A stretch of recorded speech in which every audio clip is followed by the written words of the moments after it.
चलिए जानते हैं आज के देश और दुनिया के महत्वपूर्ण 20 बड़ी खबरें सिर्फ 5 मिनट में। पर अभी तक आपने इस वीडियो को लाइक नहीं किए हैं तो लाइक कर लीजिए, चैनल पे नए हैं तो चैनल को सब्सक्राइब कर लीजिए। तो चलिए वीडियो को स्टार्ट करते हैं।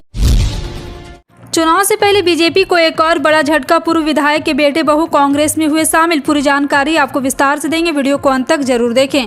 बता दें कि मध्य प्रदेश में बस कुछ ही दिनों में होने वाले विधानसभा चुनाव के ऐलान से पहले बीजेपी को एक बार फिर बड़ा झटका लगा है। गुरुवार को सतना जिले के रैगांव विधानसभा क्षेत्र के पूर्व विधायक जुगल किशोर बागरी के बेटे देवराज बागरी और उनकी पत्नी वंदना बागरी ने भोपाल में कांग्रेस के प्रदेश अध्यक्ष कमलनाथ की मौजूदगी कांग्रेस की सदस्यता ग्रहण कर ली। कांग्रेस के पूर्व अध्यक्ष अरुण यादव ने बीजेपी को लगे इस झटके पर कहा, प्रदेश के अलग अलग हिस्सों से बड़ी संख्या में बीजेपी के लोग कांग्रेस का दामन थाम रहे। निवाड़ी, छतरपुर, टीकमगढ़, दतिया, शिवपुरी आदि स्थानों से कई बीजेपी नेता कांग्रेस में शामिल हुए। बीजेपी में पूरी तरह से भगदड़ मची हुई। इस भगदड़ का नतीजा है कि सरकार अब मंत्रिमंडल का विस्तार करना चाहती है। बता दे रहे गांव में हुए उपचुनाव में बारगी दंपत्ति ने बीजेपी की ओर से टिकट की दावेदारी की थी, मगर उन्हें असफलता हाथ लगी। दरअसल मध्य प्रदेश में इस साल होने वाले विधानसभा चुनाव में पहले दल बदल का खेल जारी है, लेकिन इस मामले में कांग्रेस लगातार बीजेपी पर भारी पड़ रही। प्रदेश के विभिन्न इलाकों के कई दिग्गज बीजेपी नेता, पूर्व विधायक, पूर्व सांसद अब तक कांग्रेस का दामन थाम चुके हैं। चुनाव से पहले राज्य में कांग्रेस की ओर नेताओं के बढ़ते रुझान से स्पष्ट है कि प्रदेश में हवा पूरी तरह से बीजेपी के खिलाफ है। आज भारत की डिफेंस फोर्सेज की शक्ति को और अधिक बढ़ाने के लिए 7,800 करोड़ रुपए के खरीद प्रस्ताव को मंजूरी दे दी गई, जिसमें FI-17V5 हेलीकॉप्टर के इलेक्ट्रॉनिक वारफेयर सूट की खरीद भी शामिल है। रक्षा मंत्री राजनाथ की अध्यक्षता में रक्षा खरीद परिषद के प्रस्ताव को मंजूरी दे दी गई। मंत्रालय ने एक बयान में कहा कि रक्षा मंत्री राजनाथ सिंह अध्यक्षता में DAC की बैठक में करीब 7,800 करोड़ रुपये की खरीद प्रस्ताव के लिए स्वीकृति प्रदान की गई। दक्षिण अफ्रीका की राजधानी जोहान्सबर्ग में आयोजित ब्रिक्स शिखर सम्मेलन के दौरान शुक्रवार को प्रधानमंत्री नरेंद्र मोदी ने वैश्विक नेताओं को भारतीय विरासत को प्रतिबिंबित करने वाली कलाकृतियां और पारंपरिक वस्तुएं उपहार में दी है। अधिकारियों के मुताबिक PM नरेंद्र मोदी ने दक्षिण अफ्रीका के राष्ट्रपति सिरिल रामाफोसा को तेलंगाना की सुराही की एक जोड़ी और उनकी पत्नी और मेजबान देश की प्रथम महिला को नागालैंड की शॉल भेंट की। देश की कुश्ती जगत के लिए बड़ी दुखदाई खबर आई है। यूनाइटेड विश्व कुश्ती संघ द्वारा भारतीय कुश्ती संघ को सस्पेंड कर दिया है। यूनाइटेड विश्व कुश्ती संघ के द्वारा भारतीय कुश्ती संघ के सस्पेंड किए जाने के बाद इंटरनेशनल प्रतियोगिताओं में देश के पहलवान तिरंगे को लेकर और देश के नाम से नहीं खेले पाएंगे, जो देश के लिए मेडल जीतने के लिए सपना संजोए हुए थे। भारतीय कुश्ती संघ को यूनाइटेड विश्व कुश्ती संघ ने इसलिए सस्पेंड किया कि समय पर फेडरेशन के चुनाव नहीं कर पाए। भारतीय अंतरिक्ष संगठन इसरो ने चंद्रयान 3 को चांद के साउथ पोल पर सफल लैंडिंग कर साउथ पोल में जाने वाला पहला देश भारत बन गया है, जिसके बाद भारत ने इतिहास रच दिया। लेकिन अब इसरो चांद के बाद सूरज पर पहुंचने की तैयारी में जुट गया है। 2 सितंबर को इसरो PSLV रॉकेट के जरिए और सतीश धवन और अंतरिक्ष केंद्र HS श्रीहरिकोटा से आदित्य L1 को लॉन्च किया जाएगा।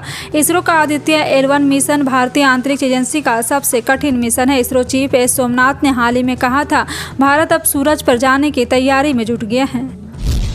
कांग्रेस सांसद राहुल गांधी लद्दाख के कारगिल में एक सार्वजनिक रैली में पहुंचे। इस दौरान उन्होंने जनता को संबोधित किया। उन्होंने कहा, कुछ महीने पहले हम कन्याकुमारी से कश्मीर तक पैदल चले थे। इसे भारत जोड़ो यात्रा नाम दिया था। हमारा लक्ष्य देश में भाजपा RSS द्वारा फैलाई गई नफरत और हिंसा के खिलाफ खड़ा होना था। यात्रा से जो संदेश निकला था वह नफरत के बाजार में हम मोहब्बत की दुकान खोलने निकले। कांग्रेस सांसद राहुल गांधी ने कहा कि यही आपकी भी सोच है और पिछले कुछ दिनों में मुझे खुद ये देखने को मिला। यात्रा के समय सर्दियों में बर्फबारी के कारण मैं लद्दाख नहीं जा सका। मणिपुर हिंसा मामले में सुप्रीम कोर्ट ने बड़ा कदम उठाया है। कोर्ट ने CBI के 27 केसों को असम के गुवाहाटी ट्रांसफर किया। हाई कोर्ट के चीफ जस्टिस से स्पेशल जज नियुक्त करने को कहा। इस मामले में कोर्ट ने कई दिशा निर्देश जारी किए। CJI DY Chandrachud, justice baby Pardiwala और जस्टिस मनोज मिश्रा की बेंच ने कई दिशा निर्देश जारी किए हैं। इन दिशा निर्देशों में गुवाहाटी हाई कोर्ट के चीफ जस्टिस से गुवाहाटी में एक नया ज्यादा स्पेशल जज नियुक्त करने के लिए कहा गया है। उत्तराखंड की राजधानी देहरादून में India today state of the state Uttarakhand first का आयोजन कर रहा है। इस कार्यक्रम के पहले सत्र में उत्तराखंड के मुख्यमंत्री पुष्कर सिंह धामी ने शिरकत की। सत्र को संबोधित करते हुए CM धामी ने कहा कि हमारा राज्य एक नवोदित राज्य है। PM मोदी ने बाबा केदार के दरबार से कहा था कि 21वीं सदी का तीसरा दशक उत्तराखंड का होगा और हम उसी दिशा में काम कर रहे हैं। CM धामी ने कहा, पर्यटन तो हमारे लिए प्रमुख है और साथ में बागवानी भी जैसे कई प्रमुख क्षेत्र है जिन पर हम काम कर रहे हैं। उन्होंने कहा कि उत्तराखंड के GSTP अगले 5 साल में दुगनी हो, उस पर काम हो रहा है। कोई भी खेल बिना हार जीत के नहीं होता। खेल में किसी की हार होती है तो किसी की जीत, लेकिन कई बार ऐसा होता कोई खिलाड़ी हार कर भी जीतने वाले से ज़्यादा चर्चा में आ जाता है। दुनिया भर में उसकी तारीफ होने लगती है। इस समय भारत के प्रज्ञानंद भी उसी श्रेणी में खड़े हैं। दुनिया उनकी तरह तारीफ कर रही। दरअसल प्रज्ञानंद शतरंज के खिलाड़ी हैं और चेस वर्ल्ड कप 2023 में रनअप रहे हैं। फाइनल में उन्हें दुनिया के नंबर 1 शतरंज खिलाड़ी ग्रैंड मास्टर मैग्नस कार्लसन ने हराया, लेकिन फिर भी कार्लसन ने ज़्यादा प्रज्ञानंद में चर्चा है। और प्रज्ञानंद के खेल के मुताबिक तो बिजनेसमैन आनंद महिंद्रा भी हो गए हैं। उन्होंने ट्वीट कर प्रज्ञानंद का हौसला बढ़ाया और लिखा, आप उपविजेता नहीं प्रज्ञानंद, ये बस गोल्ड और महानता की ओर आपका रनर-अप है।